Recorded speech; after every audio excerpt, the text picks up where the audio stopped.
ఈరోజు మాధురి పుట్టినరోజు. మీరు చెప్పక్కర్లేదు రాజా, ఈ రోజు 2 స్టేట్ లో ఉన్న మన ప్రజలందరికీ కూడా తెలిసిపోయింది నా బర్త్డే. ఇది చాలా తక్కువ మందితో చేసుకుందాం అనుకున్నా, కానీ అందరికీ తెలిసింది. ఏదైనా ప్రజల ఆశీస్సులు మనకున్నాయి, ప్రజలకు వాస్తవాలు చెప్పాల్సినటువంటి అవసరం ఉంది. కాబట్టి నిన్న జరిగినటువంటి ఒక రియల్ ఎస్టేట్ టీం అంతరం కూర్చొని రియల్ ఎస్టేట్ ఎక్స్పాన్షన్ కోసం మాట్లాడే దానిలో జరిగినటువంటి సమావేశం. ఆ సమావేశంలో పార్థు అన్నటువంటి ఒక రియాల్టర్ ఇదంతా ఆర్గనైజ్ చేశారు. కానీ ఆయనకి తెలియదు ఆ ఫామ్ హౌస్ వాళ్లే లైసెన్స్ తీసుకున్నారు, పర్మిషన్స్ తీసుకున్నారని చెప్పారు వాళ్ళు. ఆయన అది క్యాజువల్ గా తీసేసుకున్నాడు. మరి కార్యక్రమాన్ని చేసిన తర్వాత మధ్యలో పోలీసులు 10కి వచ్చారు. మేము 9:30కి అక్కడికి వెళ్ళాం.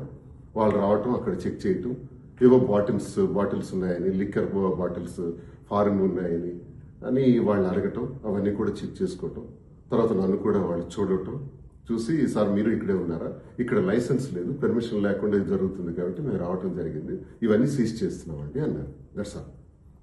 చాలా మంది పుట్టినరోజు అక్కడ జరిపామని, డిసెంబర్ 11 మాధురి పుట్టినరోజు కాదు, డిసెంబర్ 12 మాధురి పుట్టినరోజు, ఇప్పుడు పుట్టినరోజు జరుపుకున్నాం. ఈ సందర్భంగానే మరి అందరికీ కూడా ఒకసారి మీ అందరి ఆశీస్సులు ఉండాలని ప్రతి ఒక్కరికి, ప్రజలందరికీ, 2 రాష్ట్రాల తిరుగు వారికి, దేశ విదేశాల్లో ఉండే ప్రతి ఒక్కరికి, తెలిసిన ప్రతి ఒక్కరికి కూడా నేను తెలియజేస్తున్నాను. అది ఆ లైసెన్స్ లేదన్న విషయం తెలియక మేము వెళ్ళటం జరిగింది. ఒకవేళ ఉందనే అనుకున్నాము, లేదు అని తెలిస్తే వెళ్ళుండే వాళ్ళమే కాదు.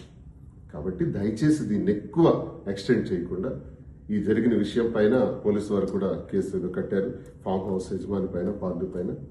సో ఎటువంటి అరెస్టులు జరగలేదు. ఇదంతా అబద్ధం, అభూత కల్పన అని ప్రతి ఒక్కరికి తెలియజేస్తూ, ప్రజల కోసం నిత్యం పనిచేసే వ్యక్తులుగా క్రమశిక్షణతో ఎలా ముందుకు అడుగేయాలనే దానిలో మేము ముందుంటామని తెలియజేస్తూ, ప్రతి ఒక్కరి ఆశీస్సులు, సహాయ సహకారాలు ఉండాలని కోరుకుంటున్నాం.